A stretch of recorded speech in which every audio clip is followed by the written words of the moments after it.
전도서 10장 1절부터 10절까지 있는 말씀입니다. 우리 함께 같이 읽겠습니다. 시작! 죽은 파리가 향기 이름으로 악취가 나게 하는 것 같이 적은 우매가 지혜와 존귀로 패하게 하느니라. 지혜자의 마음은 오른편에 있고 우매자의 마음은 왼편에 있느니라. 우매자는 길에 행할 때도 지혜가 결핍하여 각 사람에게 자기 우매한 것을 말하느니라. 주권자가 내게 분을 일으키거든 너는 네 자리를 떠나지 말라. 공순이 큰 허물을 경계하게 하느니라. 내가 해 아래에서 한 가지 패단코 주권자에게서 나는 허물인 듯한 것을 보았느니 우매자가 크게 높은 지위를 얻고 부자가 낮은 지위에 앉는도다. 또 보았노니 종들은 말을 타고 방백들은 종처럼 땅에 걸어 다니는도다. 함정을 파는 자는 거기에 빠질 것이요 담을 허는 자는 뱀에게 물리리라. 돌을 떠내는 자는 그로 인하여 상할 것이요 나무를 쪼개는 자는 그로 인하여 위험을 당하리라. 무딘 철 연장 나를 갈지 아니하면 힘이 더 드느니라. 오직 지혜는 성공하기에 유익하느니라. 아멘. 할렐루야. 기도하겠습니다. 살아계신 하나님 아버지 감사합니다. 오늘도 은혜로우시고 궁일이 풍성하신 하나님께서 저희들을 예배자료로 불러주셔서 하나님 앞에 예비하며 말씀을 나누게 해주심을 감사합니다. 지난 한 주간도 저희들을 구원의 반열에 서서 살아가도록 지켜주시고 인도하신 우리 하나님 아버지께 감사를 드립니다. 오늘 저희들의 마음과 뜻과 힘을 다해 드리는 예배가 하나님께만 영광이 되게 하시고 우리 모두에게는 하나님 은혜와 축복 예배가 되기를 원합니다. 성령님께서 오늘 예배 가운데 다니시며 성도의 머리 위에 안수하여 주시사 말씀을 통해서 내려지는 하늘의 은총이 임하게 하여 주시옵소서. 말씀을 듣는 이 시간을 통해서 성령님이 함께 하심이 실감나게 하시고 주님께서 오늘 예배에 참여한 모든 성도들에게 증거를 보여주시옵소서. 누구도 부인할 수 없도록 증거로 나타나게 하여 주시고 오늘 듣게 되는 하나님 말씀이 나에게 능력의 말씀이 되게 해주세요. 나에게 체험이 되게 해주세요. 나에게 그대로 임하게 해주세요. 나에게 축복이 되게 해주세요. 오늘 말씀 앞에 서 있는 우리 아가페교회 성도들과 영상으로 예배에 참여한 모든 하나님의 백성들을 성령으로 사로잡아 주시고 한 번밖에 살 수 없는 이 세상을 살아가면서 후회함이 없는 삶을 살아갈 수 있도록 축복하여 주시옵소서. 주님 오늘도 말씀 가운데 말씀을 듣다가 병든 자를 고쳐 주시기를 원합니다. 병든 자가 치유함 받게 하여 주시옵소서. 눌린 자에게는 자유함을 주시고 무거운 짐을 진 자에게 무거운 짐을 다 풀어주시고 회개하지 못한 자들에게는 회개의 영으로 깨닫지 못하는 자들에게는 깨달음의 영으로 지혜가 부족한 자들에게는 지혜의 영으로 문제를 안고 몸부림치는 자들에게는 문제를 해결하는 영으로 성령 하나님께서 이 자리를 채워주셔서 모든 예배자들이 주님 앞에 예배하는 이 한 시간이 실감날 수 있도록 우리를 축복하여 주시옵소서. 감사드리며 예수님의 이름으로 기도하옵나이다. 아멘. 할렐루야. 우리 서로 인사를 나누시기 바랍니다. 주님이 이 자리에 함께 하십니다. 주님이 이 자리에 함께 하십니다. 이것은 사실입니다. 할렐루야. 어떤 두 사람이 나무를 하기 위해서 함께 산에 올라갔습니다. 그 가운데 한 사람은 잠시 후에 쉬지 않고 부지런히 나무를 했습니다. 그런데 다른 한 사람은 달랐습니다. 중간에 잠시 쉬어가면서 일을 했습니다. 하루 일과가 다 끝났습니다. 누가 더 많은 나무를 했을까요?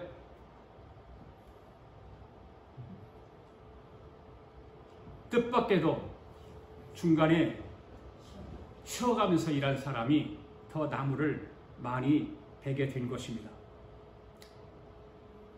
왜 그랬을까요? 죽으라고 일만 하는 사람이 이상하다는 듯이 그래서 물어봅니다. 여보게, 틀림없이 내가 자네보다 더 열심히 일한 것 같은데 어떻게 자네가 나보다 더 많은 나무를 할 수 있었단 말인가? 그 친구가 빙그레 웃으면서 이렇게 대답을 해요. 당연하지. 나는 쉬는 동안 부지런히 도끼 나를 갈았다네. 이렇게 대답을 했다고 합니다. 오늘 전도서 10장의 말씀을 가지고 어리석은 자의 모습에 대해서 말씀을 나누도록 하겠습니다. 전도서 10장은 어리석은 자의 삶에 대해서 말하고 있습니다. 어리석은 자의 반대말은 지혜자죠. 오늘 본문에서 말하는 어리석은 자와 지혜자는 단순히 지식이 많거나 적음에서 비롯된 것이 아니고 머리가 좁고 나쁨을 말하는 것이 아닙니다. 이것은 순전히 영적인 차원에서 말하는 것입니다. 이것이 영적인 차원에서 말하는 것이라는 것을 우리는 성경 잠언 10장 9절에서 말하고 있죠. 읽어볼까요? 시작. 여호와를 경외하는 것이 지식과 지혜의 근본이다. 또 시편 14편 1절에서도 이렇게 말하고 있죠. 어리석은 자는 그 마음에 이르기를 하나님이 없다 하도다. 저희는 부패하고 소행이 가증하여 선을 행하는 자가 없도다. 여러분, 어리석은 자는 하나님이 없다고 하는 사람이 어리석은 사람입니다. 오늘 본문은 어리석은 자와 지혜자를 말할 때 하나님과의 관계를 통해 말씀하고 있는 것입니다. 하나님과의 관계가 어떤 사람인가? 예수를 믿는 사람인가? 예수를 믿지 않는 사람인가? 오늘 저와 여러분은 신분상으로는 어떤 사람일까요? 지혜자죠. 지혜자입니다. 예수님을 믿어서 구원받고 하나님의 자녀가 되었기 때문에 오늘 저와 여러분은 지혜자입니다. 그런데 신분상으로는 지혜자인데 우리들이 때때로 어리석은 자의 일을 할 때가 있죠. 어리석은 자와 같은 삶을 살 때가 있습니다. 전도서 10장은 어리석은 자의 특징을 여러 가지로 말하고 있습니다. 오늘 저와 여러분이 함께 전도서 10장의 말씀을 살펴보면서 어리석은 자의 삶을 살지 않기를 결심하고 다짐하고 해야 될 줄로 믿습니다.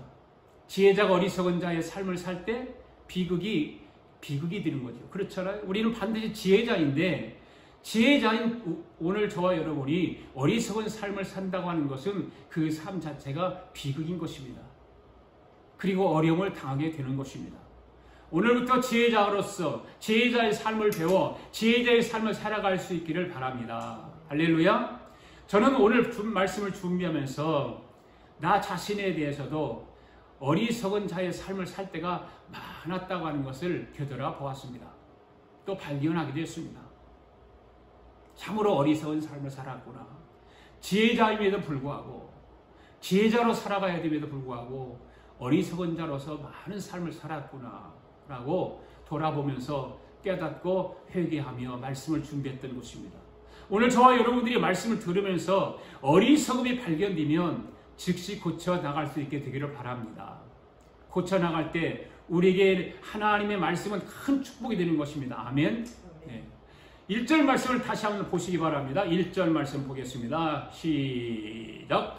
죽은 파리가 향기름으로 약취가 나게 하는 것 같이 적은 우매가 지혜와 존귀를 패하게 하느니라. 자, 어리석음의 위험성이 어떤 것인가? 1절 말씀에서 보면 읽은 대로 죽은 파리가 향기름으로 악취가 나게 하는 것 같이 적은 우매가 어리석음이 지혜와 존귀로 패하게 하느니라 이렇게 말하고 있죠. 이 말씀하고 9장 18절의 말씀을 한번 우리가 함께 읽어봅시다. 시작. 지혜가 병기보다 나으니라. 그러나 한 주인이 많은 선을 패객케 하느니라. 이는 패객케 한다는 말은 망하게 한다, 무너지게 한다 그런 뜻입니다. 여러분 이 두 절의 말씀을 잘 살펴보십시오. 이 두 절의 말씀을 연결되는 말씀입니다. 9장 18절의 말씀이 무지함과 죄가 만연한 세상 속에서 지혜의 무력함을 이야기하고 있다면 오늘 본문 10장 1절에서의 말씀은 보다 개인적인 차원에서 지혜의 무력함을 언급하고 있는 것입니다. 무슨 말인가 하면 파리 몇 마리가 냄새를 맡고 향기름통에 구멍을 비집고 들어갔습니다. 들어가기는 쉬웠습니다. 그러나 속이 캄캄해서 나오기가 쉽지 않았습니다. 결국은 그 속을 맴돌며 날아다니다가 기운이 빠져서 그 향기름통 속에서 빠져 죽어버리고 말았습니다. 그렇다면 시간이 지날수록 몸이 썩기 시작하는 거죠. 그 썩은 악취가 그 값지고 귀한 향기름을 모두 다 못쓰게 만들었던 것입니다. 우리도 음식에 파리가 빠지면 음식 전체를 버려야 할 때가 있지 않습니까? 죽은 파리 한 마리는 매우 하찮은 것 같지만 귀한 향기름 위에 떨어져 기름을 완전히 부패시키듯이 인간이 가지고 있는 지혜와 인격도 그 안에 존재하는 부분적인 어리석음으로 파리같이 아주 작은 그 어리석음으로 인해서 완전히 훼손되고 악 영향을 받을 수 있다는 사실을 말하고 있는 것입니다. 아멘? 한마디로 사람이 아무리 크고 많은 장점을 지니고 있다 할지라도 결정적인 한 가지 그 모든 장점을 무너뜨리고 망하게 할 수 있다 그 말이에요. 예를 들어서 이스라엘 백성이 여리고성을 점령할 때 생각해 보시기 바랍니다. 저들은 하나님이 주신 그 지혜를 크고 견고한 여리고성을 쉽게 함락시켰습니다. 하나님의 지혜를 통해서. 그렇잖아요?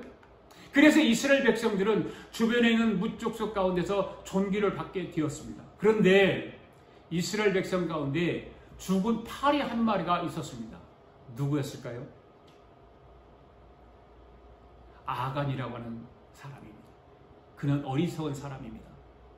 하나님의 명을 어기고 전리품 가운데 일부를 숨겼습니다.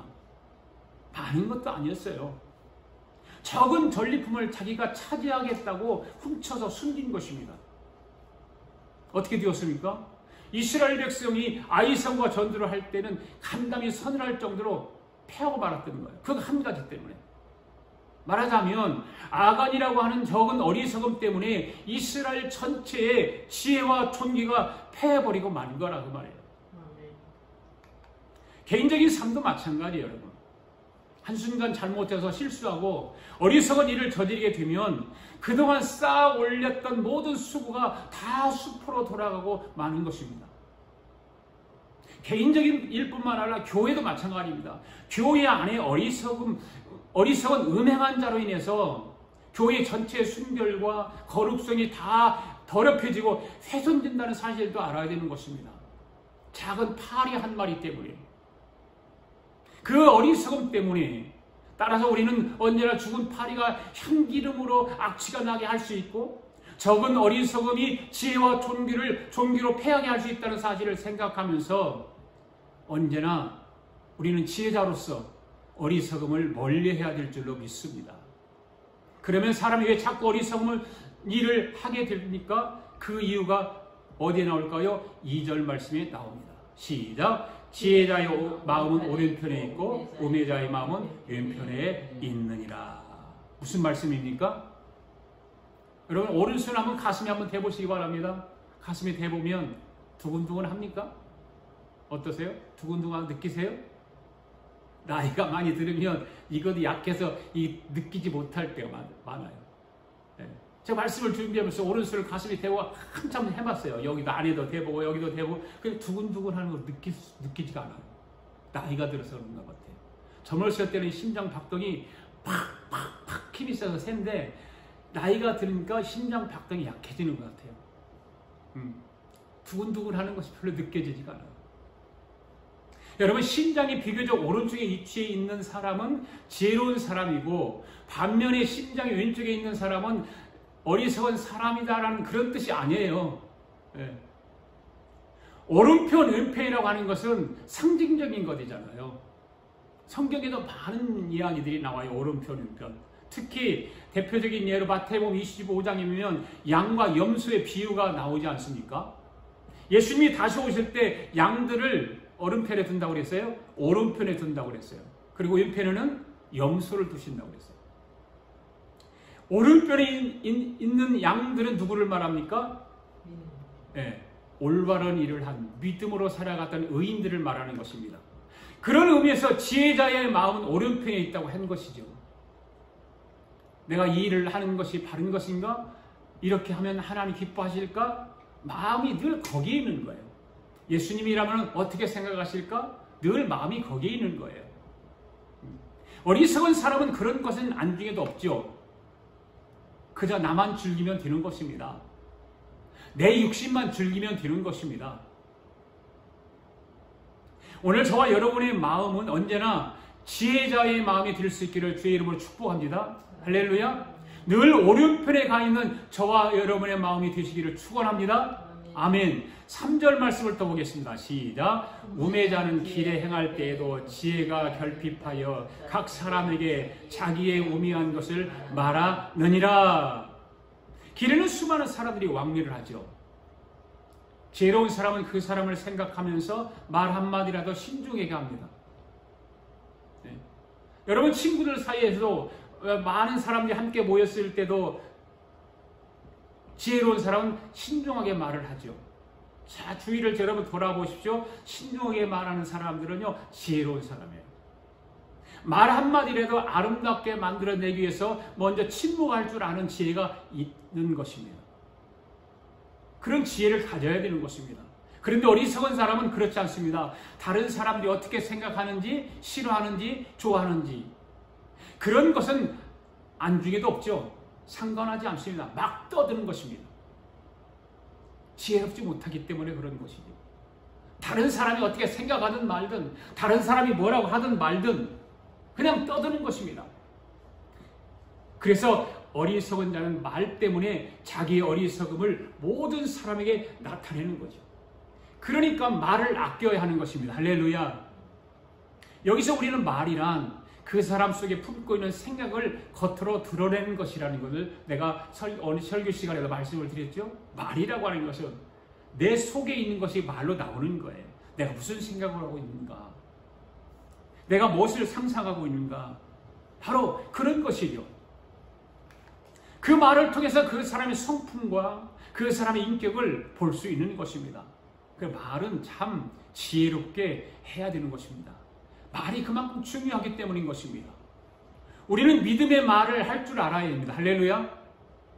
믿는 사람들이 모여서 믿음의 말을 한마디도 하지 못하고 할 줄 모르고 하지 않고 세상 돌아가는 이야기만 한다면 그건 좀 깊이 생각해 보아야 되는 거예요. 믿음을 가지고 믿음이 되게 하는 말을 해서 그 말대로 되어지는 역사를 생활 속에서 증거해야 되는 것입니다. 내가 믿음으로 살았는데, 내가 신앙으로 살았는데, 내가 영적인 삶을 이렇게 살았는데 하나님이 이런 것을 나에게 축복해 주시고 지혜를 주시고 이렇게 삶을 살아가게 했다라고. 우리 아가페교회 성도들 그런 지혜의 삶을 살아갈 수 있기를 바랍니다. 할렐루야. 네. 그다음에 두 번째는 어리석은 자의 모습입니다. 계속해서 솔로몬은 4절 이하에서 어리석은 자의 모습을 세 가지로 설명하고 있어요. 첫째로 어리석은 주권자의 모습. 주권자라고 하는 것은 누구를 말할까요? 통치자를 말하는 거죠. 어떤 회사의 대표를 말할 수 있고요. 교회의 어떤 목회자라고 말할 수도 있겠죠. 지도자급이니까. 권력을 가진 사람, 돈을 많이 가지고 기업을 경영하는 사람들. 바로 이런 사람 주권자의 모습이죠. 그리고 두 번째는 뭡니까? 어리석은 일꾼들의 모습입니다. 백성들을 말할 수 있겠죠. 회사의 평사원들을 말할 수 있겠죠. 교회 성도들을 말할 수 있겠죠. 그죠? 그 다음에 세 번째는 어리석은 입술을 가진 자의 모습인 것입니다. 여러분, 일하는 사람이 어리석으면 일의 능률이 오를까요? 안 오를까요? 오르지 않죠. 뿐만 아니라 자기가 한 일 때문에 이익을 얻는 것이 아니라 해를 당할 수 있다는 거예요. 어리석은 일꾼의 모습이지요. 그 다음에 어리석은 입술을 가진 어리석은 자는 아까도 말했듯이 말 때문에 낭패를 당하는 경우가 많다는 것입니다. 자, 그러면 차례대로 한 번씩 한번 살펴볼 수 있기를 바랍니다. 첫 번째 뭐라고 그랬어요? 어리석은 주권자의 모습은 어떤 사람일까? 4절 말씀 읽습니다. 시작. 주권자가 내게 분을 일으키거든 너는 내 자리를 떠나지 말라. 공순히 큰 허물을 경하게 하느니라. 여러분, 어리석은 사람의 특징 한 가지가 있습니다. 뭘까요? 독선적이라는 고집 세다는 거죠. 다른 사람의 말에 기울이지 않아요. 자기 혼자만 막 이야기하죠. 무조건 자기만 옳다고 하는 사람이에요. 그래서 자기가 잘못해놓고도 오히려 자기가 화를 벌컥벌컥 내는 사람. 있어요, 없어요? 그런 사람들 있잖아요. 여러분은 무슨 일을 하든지 독선적이 되면 안 됩니다. 고집이 세면 안 됩니다. 공순이라고 하는 침착하다 그런 말이에요. 침착하게, 공순하게, 침착하게 다른 사람의 말에 귀를 기울일 줄 아는 사람이 되어야 될 줄로 믿습니다. 어리석은 자는요, 일 처리를 어떤 식으로 하냐면 감정적으로 하죠. 기분 좋으면 하고, 그러니까 어떻게 하냐, 기분 좋으면 하고 기분 나쁘면 하지 않아요. 윗사람이 화나게 해도 잠깐 침착하게 생각하고 하나님께 어떻게 하는가를 하나님께 물어야 돼요. 네. 하나님, 이럴 때는 어떻게 해야 되죠? 예수님이라면 이럴 때 어떻게 했었죠? 물어야 되는 거죠. 그게 우리 그리스도인의 삶인 것입니다. 너는 내 자리를 떠나지 말라. 공순이 큰 허물을 경하게 하느니라. 어느 집사님이요, 식당 크게 하다가 어려움을 겪고 있던 때의 간증 이야기입니다. 백양메리아스에 근무하는 친구가 만나자고 해서 만났답니다. 백양메리아스 꼭대기 층이 200평 이상 넘는 넓은 공간인데 그곳으로 부르더니 친구에게 자네 요양간에 이곳을 좀 자네 부부지간에 이 곳을 청소 좀 해주게, 그 200평이 넘는 큰 홀을 청소 좀 해달라고 말하더라는 것입니다. 그리고 가더라는 거예요. 이 화가 난 집사님이 자기 부인 집사님에게, 아이씨, 우리 저 미친놈이 아니야 저거? 우리가 아무리 할 일이 없다고 그래서 이곳에서 청소를 하라고? 막 중얼중얼하면서 자기 부인에게 그렇게 하니까, 자기 부인이 뭐냐면, 그러니까 뭐라고, 우리가 특별히 할 일도 없고 여보, 그러니까 당연히 친구가 부탁한 일이니까 하고 갑시다. 그 아내가 설득하는 바람에 열심히 부부가 그 200평이 넘는 홀을 청소를 깨끗이 했다고 합니다. 한참 동안 걸려서 겨우 청소를 끝냈을 때 친구가 전화 와서 사무실을 부르더랍니다. 여기 백양메리아스 그 건물이 큰 건물인데 각 층마다 하청 업체들이 입주하는데 집사님 내외가 청소한 곳이 식당을 차리라는 것입니다. 서로 들어와서 식당을 하려고 경쟁 중인데 친구분이 이 집사님을 생각한 것입니다. 그래서 직접 청소를 시켜봤다는 것입니다. 청소를 시켰을 때 하지 않고 그냥 갔으면 복을 발로 걷어찬 결과를 얻었을 것입니다. 그러나 청소를 시키는 걸, 자기 감정을, 자기 아내의 말을 잘 듣고서 청소를 깨끗이 했더니 복이 저절로 들어오는 거예요.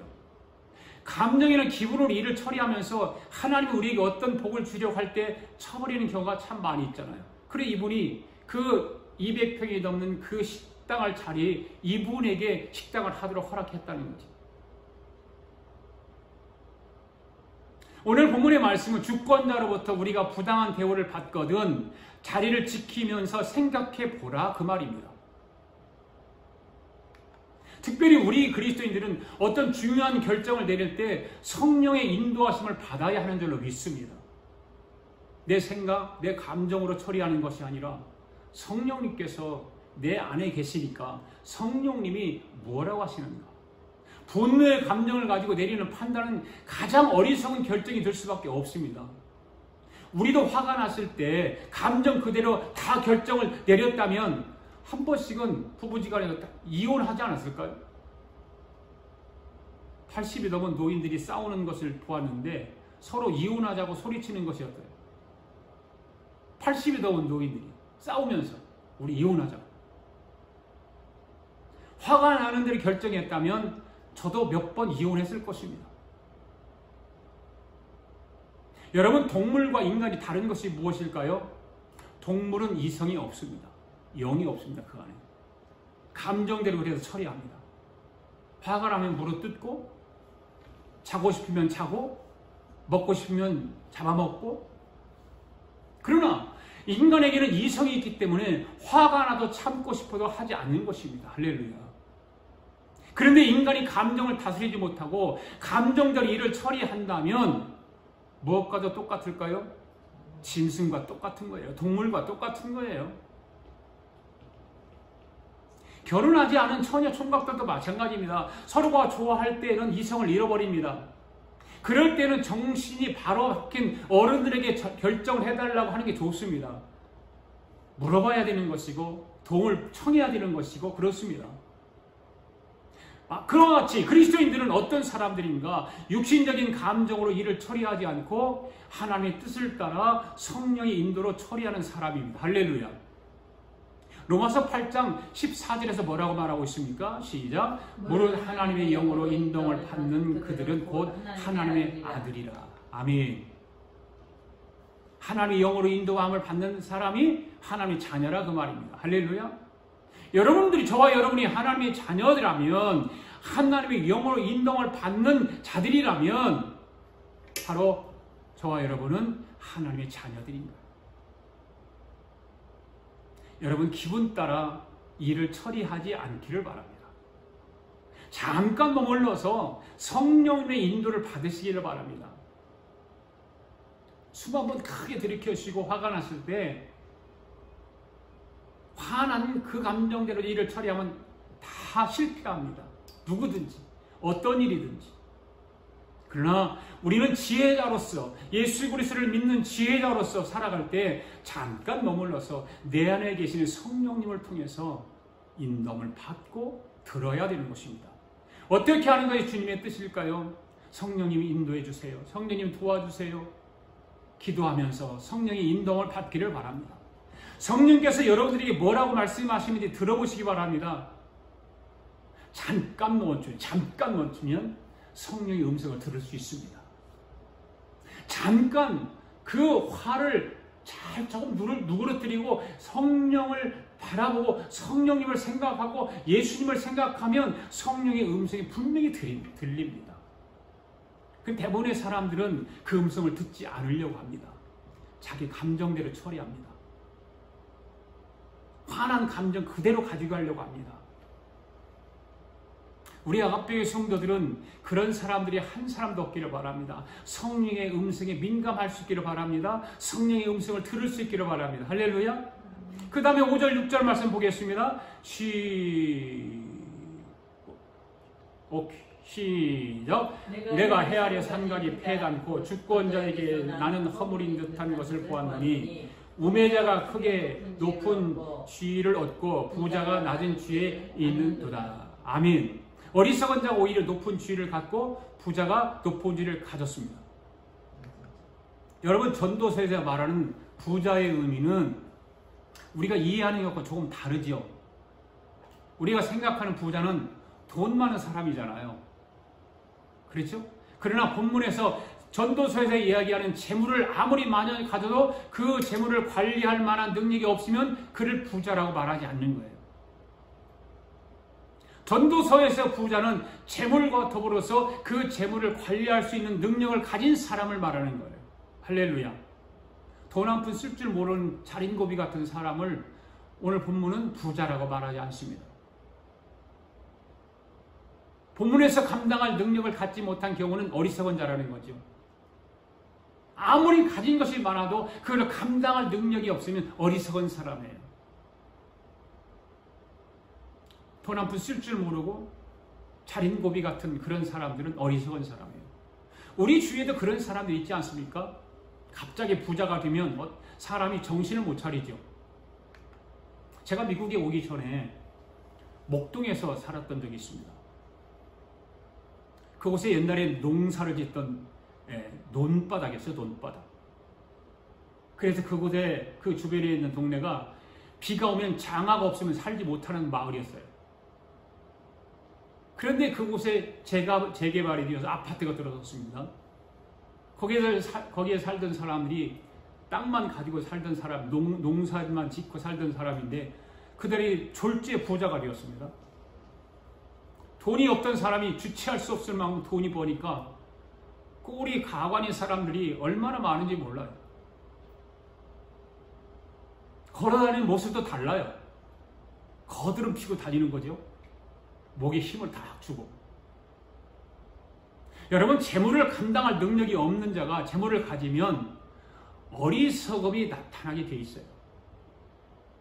미련한 자가 권세를 가지면 어리석음이 나타나는 거예요. 교만해지면 마른 사람을 어렵게 하는 것입니다.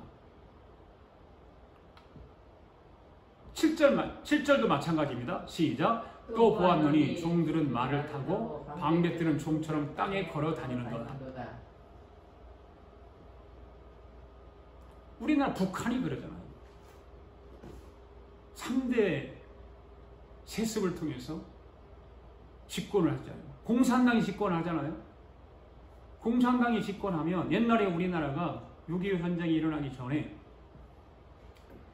남도당 시절 때에 그 남도당 사람들이 그 마을을 점령을 하면 어떤 일이냐면 부자들은 다 쫓겨나고 죽였어요. 부자들.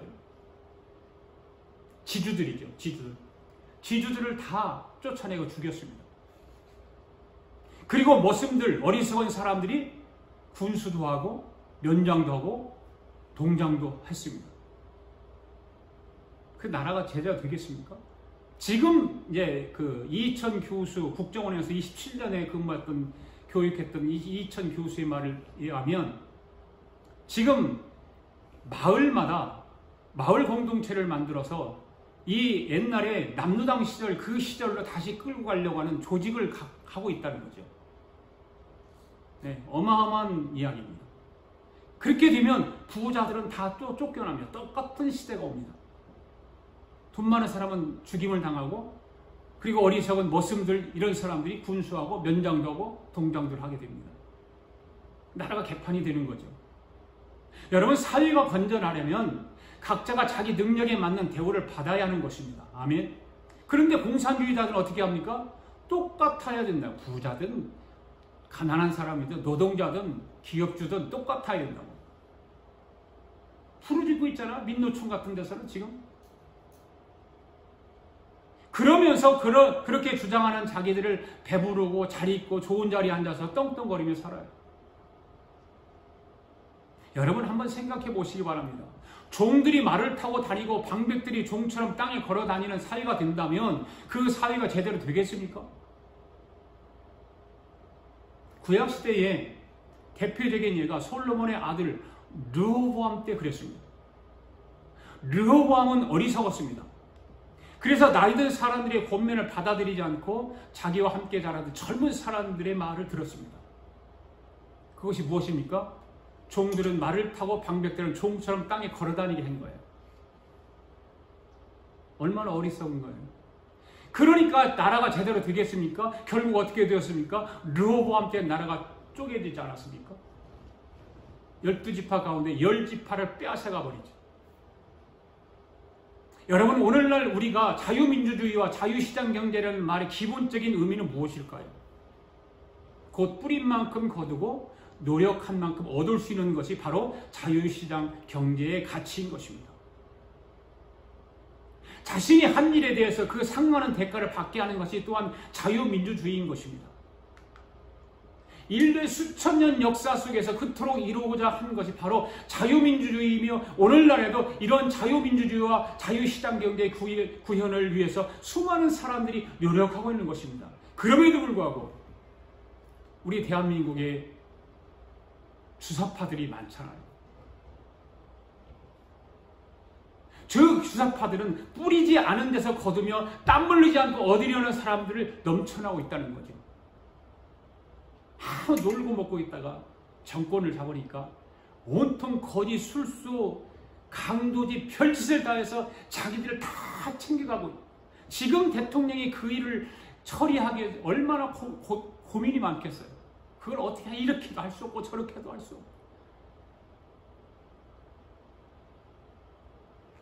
합당한 능력과 자질을 갖추지 못한 사람들이 오히려 자신의 능력과 노력을 넘어서는 자리에 오르고 그 대가를 받는 일들이 비일비재하고 있다는 거죠. 이런 세상의 모순을 깨닫게 될 때에 과연 누가 성실하고 정직하게 세상을 살고자 할 것이고 땀 흘리며 일하고 하겠습니까?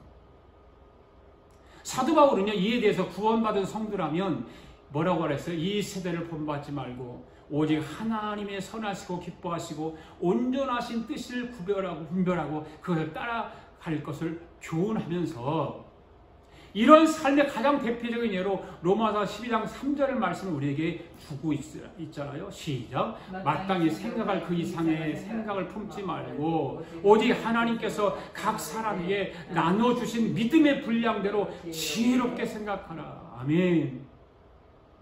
여러분, 이 로마서 12장 3절 말씀을 오늘 본문에 적용해 본다면 자신이 노력한 것 이상을 기대하고 땀 흘린 것 이상의 것을 기대하며 가지고 있는 능력과 자질 그 이상의 대가를 기대하고 얻고자 하는 것은 결코 하나님이 선하시고 기뻐하시며 온전한 뜻이 아니라는 것이죠. 그렇기 때문에 이러한 헛되고 폐역한 생각을 버리라고 말입니다. 버려라. 여러분, 마땅히 생각할 그 이상의 것들을 생각하고 기대하는 것은 죄인 것입니다. 이 사실을 기억하고 이 세상에서 헛되고 망령된 모든 생각과 탐욕을 버리고 오직 하나님 안에서 자유민주주의와 시장경제의 질서를 따라 생각하고 이것을 세상에 적용시켜 나가는 성도들이 될 수 있기를 바랍니다. 아멘. 두 번째를 한번 생각해 봅시다. 어리석은 자의 모습. 두 번째는 뭐라고 그랬죠? 어리석은 일꾼들의 모습이죠. 일꾼들의 모습. 어리석은 사람은 일할 때 조심성이 없습니다. 그래서 일하면서 뜻밖의 불의의 사고를 당할 경우가 많지요. 솔로몬은 4가지로 설명하고 있어요. 8절, 9절 말씀 같이 읽겠습니다. 시작. 함정을 파는 것, 나는 거기에 빠질 것이요 담을 허는 자는 뱀에게 물리리라. 돌을 떠내는 자는 그로 인하여 상할 것이요 나무를 쪼개는 자는 그로 인하여 위험을 당하리라. 여러분, 이 말씀을 잘 보시기 바랍니다. 자기가 판 함정에 자기가 빠지는 것은 참으로 어리석은 일이잖아요. 그렇죠? 왜요? 조심성이 없기 때문에 그런 거거든요. 여러분, 어린 시절에 이런 놀이를 해봤는지 모르겠어요. 사람들이 많이 지나가는 길에 함정을 파고 거기에 물을 붓잖아요. 그때 이제 산 같은데 사람들 다니는 곳에 그걸 파요. 구더기를 쭉 파놓고 거기다가 물을 탁 붓고 나무로 싹 덮어놔요. 그러다가 어느 어예쁜 아가씨가 뾰족부대 신고 빠지면 얼마나 좋아했는지 몰라. 저도 그런 짓궂은 짓을 해봤거든요. 여러분들 가운데서 그런 짓궂은 장난 해본 기억이 있을 거예요. 어렸을 때. 그런데 그 함정을 파놓고 밥 먹을 시간이 되어가지고 집에 가서 밥을 먹는 사이에 그 함정을 파놓은 그 일을 깜빡 잊어버렸어요. 깜빡 잊어버리고 밥을 먹고 나와서 친구들과 뛰어다니다가 아까 자기가 파놓은 그 함정에 자기가 빠지고 말아. 내가 파놓은 함정에 내가 빠져버리는 거예요. 얼마나 어리석은 일이에요? 왜 그럴까요? 조심성이 없어서 그렇다고 말해요.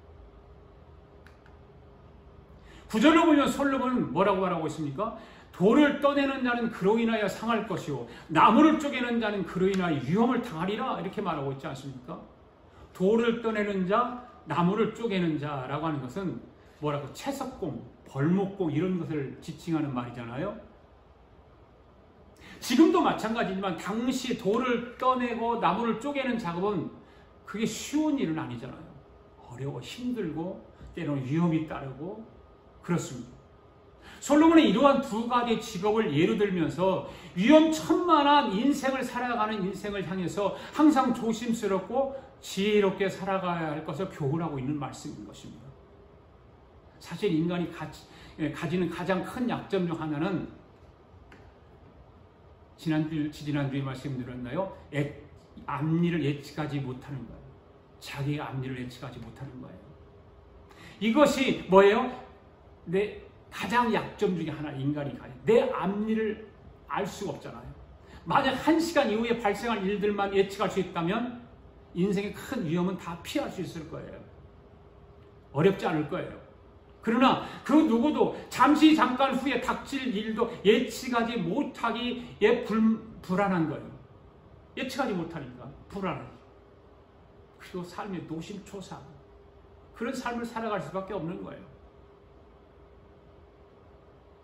그런데 이러한 것이 인생이라 할지라도 조금만 조심한다면, 그리고 지혜롭게 생각하고 행동한다면 그토록 불안하고 위험천만한 이 세상에서 어느 정도는 평안을 누리며 살 수 있다 그 말입니다. 아멘. 당나라 사관 오궁이라고 하는 사람은, 그 사람이 지은 역사서에 정치토론 그런 정요에 보면은 이런 글이 있어요. 역사를 아는 자는 결코 무너지는 담장 밑에 서지 않는다. 역사를 아는 자는 결코 무너지는 담장 밑에 서지 않는다. 아주 중요한 말이거든요. 즉 과거에 일어난 일들을 아는 것만으로도 가까운 미래 일들에 대해서는 예측하고 예상할 수 있다 그 말이죠. 이와 같은 맥락에서 솔로몬은요, 돌의 파편이 사방으로 튀고 깨어진 바위들이 갑작스레 굴러 떨어지는 채석장의 예를 들면서 이런 곳에서 조심스럽고 지혜롭게 처신한다면 큰 위험에서 벗어날 수 있음을 교훈하였던 것입니다. 여러분, 이것이 비단 우리의 육체적인 위험만일까요? 우리의 삶에 대한 위험만일까요? 우리에게는 그보다 더 위험스럽고도 위태로운 영적인 위험이 있습니다. 호신탐탐 믿는 사람들의 심령을 파멸에 빠뜨리기 위해서 무수한 함정을 파하고 있어요. 그 영혼을 노력하고자 수단과 방법을 가리지 않습니다. 그래서 주님은 우리를 시험에 들지 말게 해달라고 구하라고 가르치죠. 그리고 사도 바울은 그야말로 전신을 보호하는 갑주를 취하듯 영적으로 무장할 것을 권고하고 있잖아요. 전신갑주를 입으라는 거죠. 베드로 사도 역시 우리의 대적마귀는 우는 사자처럼 삼킬 자를 찾는다고 지적하면서 이를 항상 경계할 것을 권면하고 있지 않습니까? 우리는 항상 그런 것을 경계해야 돼요. 영적으로 무장해야 돼요. 시험에 들지 말게 해달라고 기도해야 돼요. 사랑하는 성도 여러분, 이 세상에서 살펴보았듯이 우리는 영적으로나 육적으로나 큰 위험을 안고 살아가는 사람들입니다. 뜻하지 않을 때 갑작스러운 재앙으로 큰 위기에 처하거나 심각한 해를 당할 수도 있습니다. 저 중부, 남부 미국의 플로리다 같은 경우에는 엊그제 신문에 보니까, 뉴스에 보니까 이 바다에 물이 기둥을 세워가지고 하늘로 올라가는 그 모습을 동영상으로 봤는데요. 어마어마해요. 물이 기둥이 되어서, 큰 기둥이 되어서 하늘로 치솟는 거예요. 물이. 뜻하지 않는 일들이 우리 앞에 항상 도사리고 있어요. 우리는 캘리포니아 가장 좋은 산호세라고 하는 이 실리콘밸리에 사니까 그런 것을 경험하지 않을 수 있지만, 몇 년 전에도 우리 집 앞에 여기 조그마한 고요대라고 하는 개천 같은 곳인데, 그곳이 어떻게 넘쳐가지고 우리 집 앞에가 바다가 된 적이 있어요. 예측할 수 없어요. 언제 우리 앞에 무슨 일이 닥칠지, 어떤 갑작스러운 재앙으로 큰 위기에 처할 때일지 당할 수도 있잖아요. 아무리 하나님이 지켜주신다는 것을 믿는다 해도 자기 스스로를 지키는 그 노력이 필요하다 그 말이에요. 그리고 조심하고 경계하는 자의 삶을 간직하는 것, 그 자세를 간직하는 것은 우리가 언제든 소중하게 간직해야 할 삶의 자세인 줄로 믿습니다. 이처럼 우리가 항상 깨어 근신하며 하나님께서 주신 말씀을 따라 삼가 행할 때 영적으로나 육적으로나 평안한 날들을 보낼 수 있는 거죠. 할렐루야. 큰 위험, 큰 환난까지도 보다 슬기롭게 지혜롭게 극복할 수 있는 거예요. 여러분, 성경의 황금률이라고 하는 성경 구절이 뭘까요? 남에게 대접을 받고. 그렇죠. 마태복음 7장 12절 말씀입니다. 시작. 그러므로 너희는 무엇이든지 남에게 대접을 받고자 하는 대로 너희도 남을 대접하라. 이 말씀을 성경의 황금률이라고 해요. 황금률. 남에게 행한 대로 그대로 나에게 돌아올 것이라는 말씀이잖아요. 마태복음 7장 1절 2절 말씀을 한번 다시 읽어봅시다. 시작. 비판을 받지 아니하려거든 비판하지 말라. 너희 비판하는 그 비판으로 너희에게 비판을 받을 것이요 너희 헤아리는 그 헤아림으로 너희 헤아림을 받을 것이니라. 아멘. 어떻게 하는 것이 좋을까요? 남을 깎아내리고 넘어뜨리고 밟는 사람은 자기가 그대로 당하게 된다는 사실을 우리는 알아야 돼요. 아멘. 네. 반대로 다른 사람을 높여주고 세워주면 내가 세움을 받는다는 거죠. 우리 아가페교회 성도 여러분들은 다른 사람 높여주고 나도 세움받게 되기를 바랍니다. 할렐루야. 네. 남을 깎아내리고 넘어뜨리고 밟으면 결국 자기가 밟힘을 당하게 되고 내가 넘어지는 거예요. 대접을 받고자 하는 자는 먼저 남을 대접하라고 하는 황금률과 같은 말씀. 다른 사람을 이해하고 관용하는 사람들은 절대로 남에게 다른 사람이 받지 않겠어요? 똑같이 받는 거예요. 네. 똑같이 받는 거예요. 에스더스를 보면 하만과 모르드게의 이야기가 나오지 않습니까? 하만은 모르드게를 죽이고 싶어서 안달이 났잖아요. 50규빗이나 되는 장대를 높이 들고 그곳에 모르드게를 매달고 이스라엘 백성들도 한시에 죽이기로 계획을 세우죠. 그날이 무슨 절기예요? 불임절이라고 하는 절기죠. 불임절. 그래서 이스라엘 성리를 갔을 때에 그때가 마침 불임절 절기여가지고 그 기독교인들만 모인 마을이 있어요. 마을. 기독교인들만 살아. 그 마을에는 교회가 있고 기독교인들 모여 살았는데 불임절이 되니까 잔치를 벌이는데요. 대단해요. 그 꽤 큰 홀에서 전부 기독교 예수 믿는 사람들이 나와서 불임절 행사라고 막 옷도 멋있는 옷, 그 당시에 입었던 옷들 떡도 나누고 뭐 빵도 나고 음수 나누고 여러 가지 하면서 불임절을 즐기더라고요. 그런데 그 장대에 누가 달리냐면 모르드게를 달아 죽이려고 이 하만이 그렇게 했는데 누가 죽어요? 자기가 만들어 놓은 장대에 그 하만이 달려 죽어요. 유대인들을 죽이기로 했던 그날 그 시에 유대인들을 죽이려고 날뛰던 사람들이 다 죽어버려요. 그날이 불임절이에요. 남을 죽이려고 하다가 자기가 죽은 거죠. 반대로 남을 훌륭하게 세워주는 사람은 자기가 훌륭하게 되는 줄로 믿습니다. 할렐루야. 칭찬하고 성경은 내 옷을 내 몸같이 뭐하라? 사랑하라. 다른 사람을 윤택하게 해주는 사람은 자기가 윤택하게 될 줄 믿습니다. 저는 아내와 이제 시장을 거의 같이 가다시피 하는데요. 시장에 가면 너무 고르지 말라고 그래요.